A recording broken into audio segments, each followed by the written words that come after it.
उसमें जो पिक्चर आया वो बिग बैंग पिक्चर से मिलता नहीं। वो देखता है जो गैलेक्सीज है वो बिल्कुल यूनिफॉर्म जैसे गैस की तरह नहीं है, वो कुछ इधर है इस तरह बने हैं और उसमें कहीं लाइन दिखता है दूसरी तरफ दिखता है। तो फिर बड़े टेलीस्कोप से दूसरा पिक्चर है उसमें भी ऐसा आया। फिर जो कुछ कॉस्मोलॉजिस्ट बोले तो यूनिवर्स एक्चुअली फ्रैक्टल है।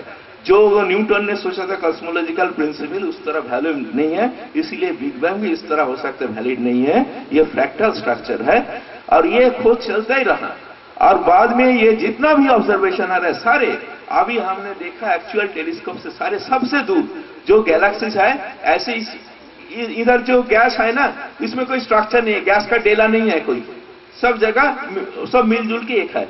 लेकिन स्टार गैलेक्सीज ऐसे नहीं है, इधर एक डेला है स्टार क्लस्टर, सुपरस्टार क्लस्टर मिलके कोई लाइन बना, कुछ लाइन से कुछ मेम्ब्रेन हो गया, कुछ ऐसे आप साबुन के बबल्स देखे ना, साबुन के बबल्स में जैसे सरफेस होते हैं उसके अंदर खोखलापन होता है, व्हाइट गैलेक्सीज कुछ ऐसे होते हैं।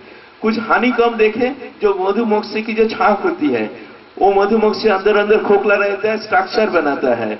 मकड़ी की जाल होती है, स्ट्रक्चर होती है, लेकिन पैटर्न भी है, रेगुलरिटी भी है।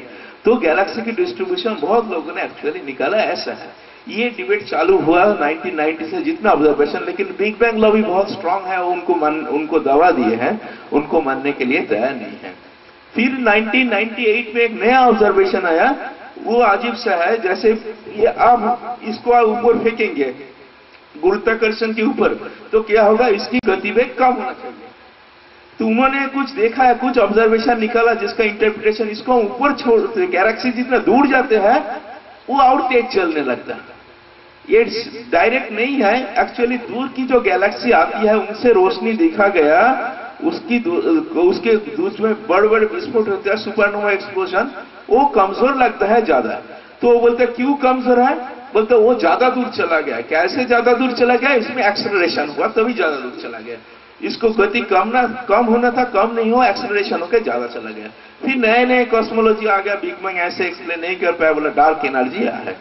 अभी स्लो एंड डिजिटल टेलीस्कोप है, स्लो एंड डिजिटल स्काई सर्वे का लेटेस्ट है फिजिकल रिव्यू लेटर में इस साल मई महीना में पेपर 1000 मेगापार्सेक जो सबसे लार्जेस्ट स्केल पे भी उन्होंने बोला बिग बैंग मॉडल वैलिड नहीं है। ये पेपर है मई महीना में।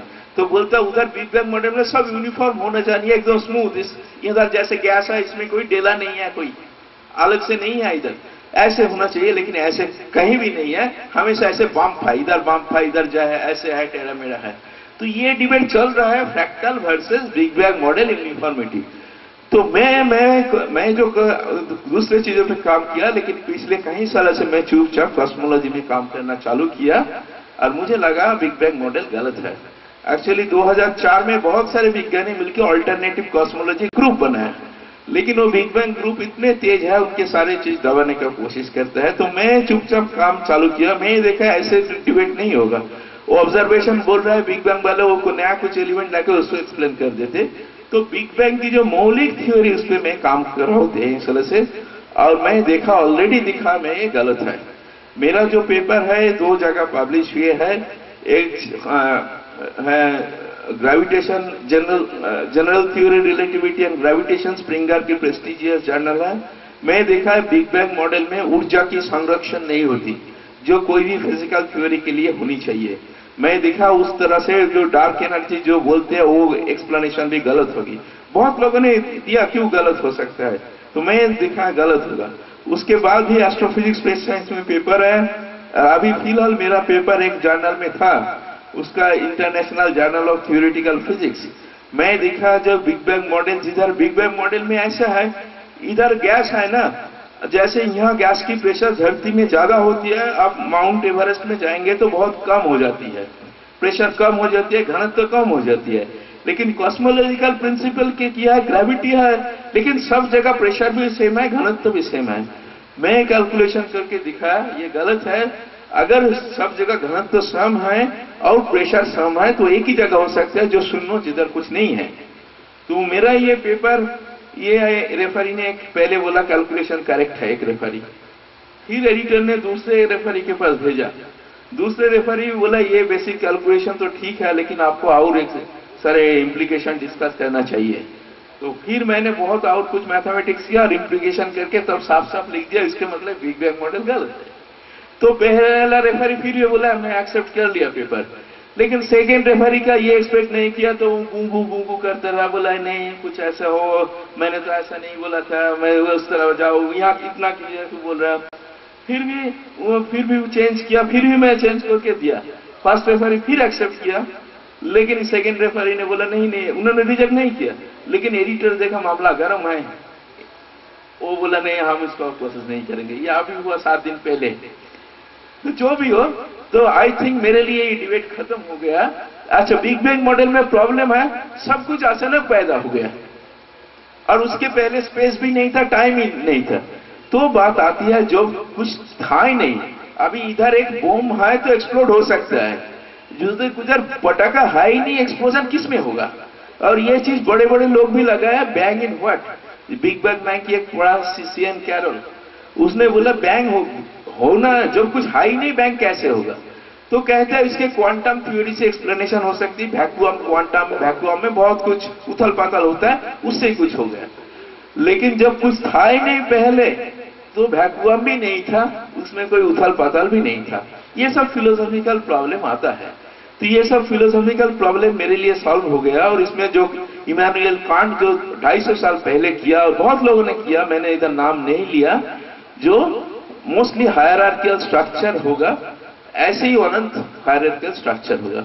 ऐसी हायरार्किकल स्ट्रक्चर है तो ये ब्रह्मांड अनंत होना चाहिए, और अनंत होना चाहिए तो इसमें बिग बैंग नहीं है, तो ये असीम होना चाहिए और ये अनंत भी होना चाहिए। तो अचानक कोई पैदा जैसे कोई ऐसे उटपटांग चीज नहीं है। तो ये जैन फिलोसॉफी में पढ़ा तो ब्रह्मांड को अनंत होना चाहिए, जो वेद के भी कुछ विवरण में है अनंत होना चाहिए, लेकिन उसके मतलब ये नहीं उसकी चेंज नहीं हो रहा है, उसमें परिवर्तन हो रहा है। इन्होंने बोला जो सूर्य के बारे में, सूर्य एक्चुअली आग की गोला है और हमारे बहुत सारे एलिमेंट सूरज में पैदा होती है। जो हमारी चीज मिलती है, एल्यूमिनियम मिलती है, लोहे मिलती है, बहुत सारी चीज सूरज में बाकी स्टार में होते हैं। तो हमने जो दिखा जिसको ब्लैक होल बोलते हैं, वो भी आग की गोला है। उसकी जो तापमान सूरज से बहुत मतलब करोड़ों टाइम्स ज्यादा होगा। वो आग की गोला की बाहर, जैसे उन्होंने 16 कोरोना बोला, उसकी आग की बाहर में गर्म रीजन रहता है, उधर मैंने सजेस्ट किया उधर भी नई चीज पैदा हो सकते हैं। और जो सूरज में जो बोला फ्लेयर आता है, इसमें भी फ्लेयर आता है। तो कोई भी चीज जो होती है वो गुरुत्वाकर्षण में ऐसे इक्विवेलेंट के वो आग बन जाता है, उस आग में झलस के फिर उसमें विस्फोट होते रहते हैं। जैसे सान में विस्फोट होते हैं, हमारे इधर प्रोटॉन आते हैं, नया एलिमेंट आते हैं, हमारी कम्युनिकेशन बिगड़ जाता है, सान से चीज निकल रहते हैं। तो उससे निकलते हैं तो नई चीज बनते भी है, निकलते भी है, ऐसे धरती चलते रहते हैं। और ये भी मैं काफी देर से एस्टेब्लिश किया और एस्टेब्लिश करूंगा, लेकिन बाकी धारणा भी है। लेकिन सबसे मुझे जो फिलोसॉफिकल ये प्रॉब्लम होती थी, जब अचानक सब कुछ पैदा हो गया, फैलाने 15 दिन पहले सब कुछ पैदा हुआ था, तो 16 दिन पहले कहां था। तो ये सब लोगों की प्रॉब्लम है। ये जो फिलोसॉफिकल प्रॉब्लम मेरे लिए सॉल्व हो गया। और आपने कितना समझा मालूम नहीं, कुछ चाहे तो पूछ भी सकते हैं। आपकी अटेंशन के लिए धन्यवाद।